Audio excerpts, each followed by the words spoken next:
Ok, pessoal, então aqui temos a circunferência de raio R. Caminhamos sobre a circunferência, esse comprimento de arco também é R, ok? Aqui sobre a circunferência. Então a gente foi desse pontinho até esse pontinho e gerou esse arco aqui, tá? Aqui também o comprimento é R. Então caminhamos o mesmo valor do raio aqui, só que sobre a circunferência formamos esse setor circular, né? O comprimento desse ângulo em radianos é o que a gente chama de 1 radiano, tá bom? Esse aqui é o que é a medida de 1 radiano.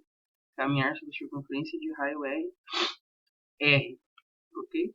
Então, por exemplo, se a gente caminha uma volta, a gente sabe lá que o comprimento da circunferência de raio R é 2π vezes o R, né? Então, para a gente caminhar uma volta aqui, o comprimento todo da circunferência, então aqui a gente tem 1 vezes R, caminhamos R. Então, 2π vezes R, o ângulo interno vai ser exatamente 2π, tá? Por isso, então, que a volta completa é 2π radianos, ok? Né? 2 radianos, aqui o ângulo seria 2 e o comprimento seria 2R, certo? 3 radianos. Então, 2π radianos, a gente tem 2πr, tá? Que é exatamente o comprimento todo da circunferência. E meia volta, né? Meia volta seria metade do comprimento seria πr.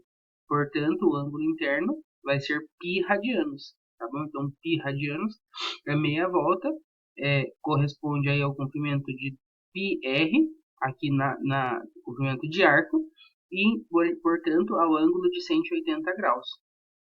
Tendo em mente, então, que o ângulo de 180 graus, né, corresponde a π radianos, a gente sempre pode converter qualquer ângulo para radianos, né? Dado aqui um ângulo de valor alfa em graus, queremos encontrar o seu x em radianos. Então, multiplicando o cruzado, a gente chega que o valor do ângulo em radianos é alfa vezes π, esse aqui é o valor em graus dado, dividido por 180. Então, para a gente transformar um ângulo em graus para radianos, a técnica, né, é multiplicar por π e dividir por 180. Por exemplo, né, se temos o ângulo de 30 graus, como é que eu acho ele em radianos? Eu multiplico por π e divido por 180. Só que 180 é a mesma coisa que 30 vezes 6, né? Então, esse 30 cancela com esse fator aqui de baixo e sobra o π sobre 6. Então, o nosso ângulo de 30 graus em radianos é π sobre 6. Se eu tivesse, por exemplo, 45 graus, para transformar em radianos, eu multiplico por π e divido por 180. Só que 180 é 45 vezes 4. Né? Aqui é 160, 4 vezes 5, 20, 180. E aí, então, o 45 cancela com esse, eu tenho o ângulo de π sobre 4. E assim por diante. Eu não vou fazer a transformação de todos. Eu vou colocar só aqui para a gente uma tabelinha passando de graus para radianos. Aliás, essa tabelinha já está pronta aqui no material do professor Matheus, né? Então, ó, grau, 0 grau, né? O pontinho ali onde a gente está parado, no pontinho inicial. A gente já vai ver qual que geralmente a gente escolhe, né? No ciclo trigonométrico. Depois, 45 é a metade de 90 graus, então é praticamente aí, né, 1/8 de volta, 1/4 de volta, que é 90 no ciclo, que é o ângulo reto. Aqui a gente tem o de 135 graus, que é o 90 mais 45. Depois o 180, o 270, que é 3/4 de volta, e o 360, que é uma volta completa. Faltou aqui o de 30 e o de 60 graus. Eu já vou colocar ali pra gente. Mas fazendo aquela conversão, que é multiplicar por π e dividir por 180, a gente encontra os valores em radianos. Então, 0, π sobre 4, π sobre 2, 3π sobre 4, π, 3π sobre 2 e 2π, tá bom? E o valor em radiano é o que a gente geralmente usa, tá? Lá no ciclo trigonométrico e para fazer o gráfico das nossas funções trigonométricas. Isso, né, porque o valor calculado de π π é um número irracional, né, transcendente até, então ele é um decimal infinito, só que não periódico, né? Então a gente tem 3,14, etc. Não lembro mais aqui os dois. Então, em questão de escala, né, ele fica mais apropriado do que os graus, que a gente tem até 360, e aqui a gente tem até 2π, que seria 6,28, etc. Então, o de 30 graus, como a gente viu, é π sobre 6, e o de 60 graus é o nosso π sobre 3, tá bom? E aqueles ali são mais ou menos os ângulos notáveis que a gente tem para cálculo das razões trigonométricas. Agora sim, pessoal, a gente vai começar a falar sobre o ciclo trigonométrico. Então, o que vai ser o ciclo trigonométrico? O ciclo trigonométrico vai ser um ciclo de raio 1. Vou colocar aqui para a gente, aliás, uma circunferência, né? Ou aí um círculo de raio 1. Então, tá aí no nosso plano cartesiano, né? Um círculo, uma circunferência de raio 1. Veja, pessoal, então, como esse valor é 1, a gente tem esses 4 pontos notáveis aqui, certo? Quais são as coordenadas cartesianas desses pontos notáveis?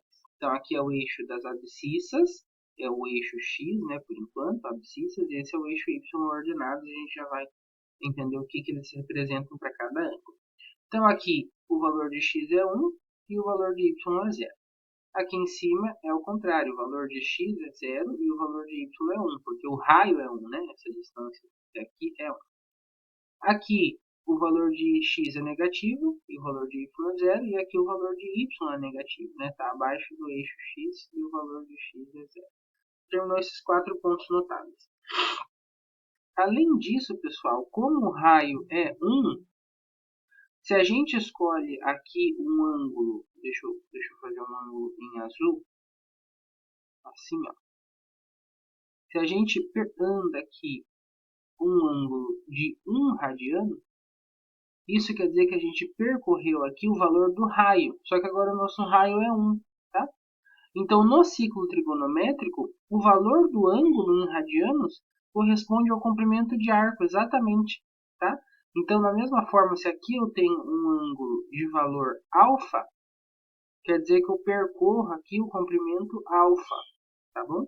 Então, no ciclo trigonométrico, no ciclo de raio 1, o valor do ângulo aqui do setor corresponde exatamente ao valor do comprimento de arco.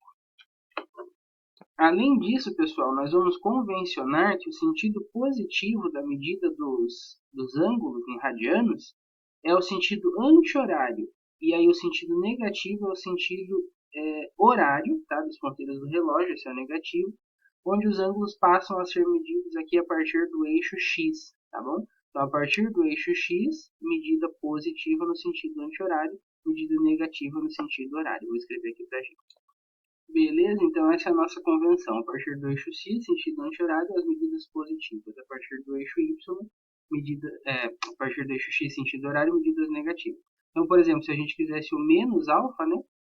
Era só a gente medir alfa aqui para baixo, tá bom? Esse aqui corresponde à medida menos alfa, apesar de que o valor aqui é alfa, né? Estamos percorrendo no sentido negativo, por isso menos alfa. Mas, por enquanto, vamos nos concentrar aí nesse nosso ângulo alfa, ok?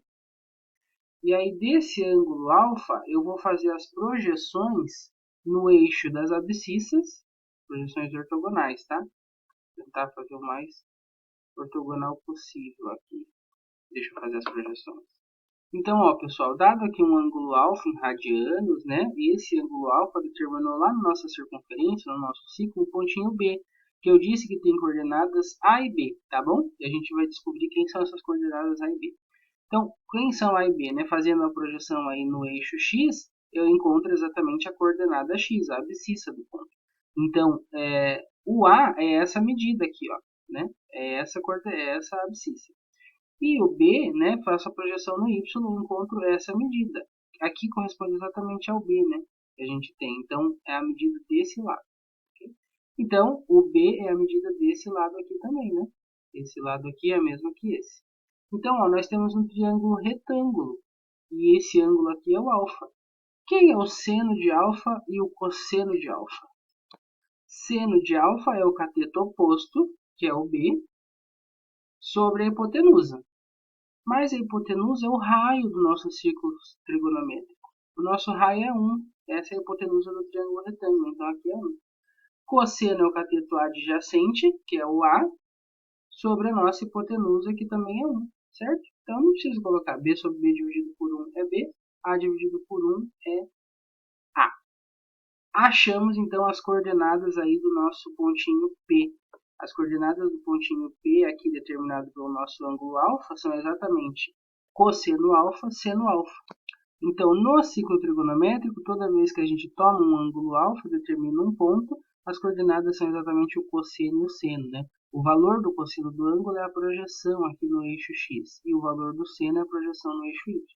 Por isso, então, que aqui o eixo x das abscissas, a gente vai chamar de eixo dos cossenos, e o eixo das ordenadas, a gente vai chamar de eixo dos senos. Além disso, pessoal, a gente esqueceu aqui de relembrar, né, que o nosso plano cartesiano, né, esses eixos coordenados, ele divide o nosso plano em 4 partes. Então, só para relembrar, né, esse aqui a gente chama de primeiro quadrante, esse aqui é o nosso segundo quadrante, esse é o terceiro quadrante e esse é o nosso quarto quadrante, tá bom? Então, 1, 2, 3, 4, no sentido anti-horário também. Aí, quanto aos ângulos, né, quando a gente está aqui nesse pontinho 1, 0, a gente não andou nada, né, no sentido, nem no sentido horário, nem no sentido anti-horário. Então, corresponde ao nosso ângulo de 0 graus. 0 graus também é 0 radianos, tá? Quando a gente faz 1/4 de volta, a gente andou um ângulo reto, então 90 graus. 90 graus é π sobre 2 radianos. Andou uma volta, uma meia volta, 180 graus, π radianos. 3/4 de volta, 270 graus, que é 180 mais 90, que é o nosso 3π sobre 2. E a volta completa é 360 graus, ou 0 radianos, que é a mesma coisa que 2π. 2π não é a mesma coisa que 0, tá? Mas para a medida dos ângulos, ó, o que a gente observa? As medidas voltam a se repetir. Por isso é que quando a gente falar de período, né, o período da função cosseno e seno será 2π, porque aí todas as medidas voltam a se repetir a partir do 2π radiano. E aí, claro, né, aqui dividir o π sobre 2 ao meio resultaria mais ou menos no π sobre 4. Então aqui na bissetriz dos quadrantes 1 e 3, que são os quadrantes ímpares, né, a gente forma um ângulo de π sobre 4. E na bissetriz aqui dos quadrantes pares, quadrantes 2 e 4, é o π sobre 4 mais 90, que é aquele nosso 3π sobre 4. Mas isso, conforme a gente for resolvendo mais coisas, a gente vai se habituando, tá? A essas medidas aí dos ângulos aí no ciclo trigonométrico. Beleza, dito isso, então a gente pode ver algumas simetrias aí que vai resultar na redução ao primeiro quadrante aí das nossas razões trigonométricas. Então agora vamos ver aí algumas simetrias no ciclo trigonométrico. Então, tentei fazer aqui um pouco maior para a gente observar, né? Então, considere que a gente pegou um ângulo alfa em radianos, aí medido no sentido positivo, né? E aí ele determina esse ponto P, que a gente deduziu aí pelas projeções, de coordenadas cosseno alfa e seno alfa. A primeira simetria, pessoal, a gente vai pegar um eixo paralelo ao eixo X, passando aqui pelo ponto P. E aí, ó, esse eixo determinou aqui, ó, um pontinho P', digamos, né? P'. E eu quero saber quais são as coordenadas do P'. Então, a gente observa que em termos de ângulo, ó, ele vai determinar um ângulo aqui, né? Que é somar ao alfa 90 graus. Ou melhor, né? Somando aqui 90 graus, usando congruência de triângulos, pessoal, a gente pode observar aqui, ó, que esse ângulo também tem medida alfa. A gente pode fazer em mais detalhes também no nosso encontro síncrono. Para você ficar dúvida, me lembrem para fazer em mais detalhes essa congruência de triângulos, tá? De ângulos aí também. Aí, ó, fazendo a projeção no eixo X, o que a gente observa em relação ao ângulo, ao ponto entre P' e P, é que a coordenada x do P' é menos a coordenada x do P. E a coordenada y do P' é a coordenada y do P. Nosso tempo de gravação está acabando, a gente já retorna.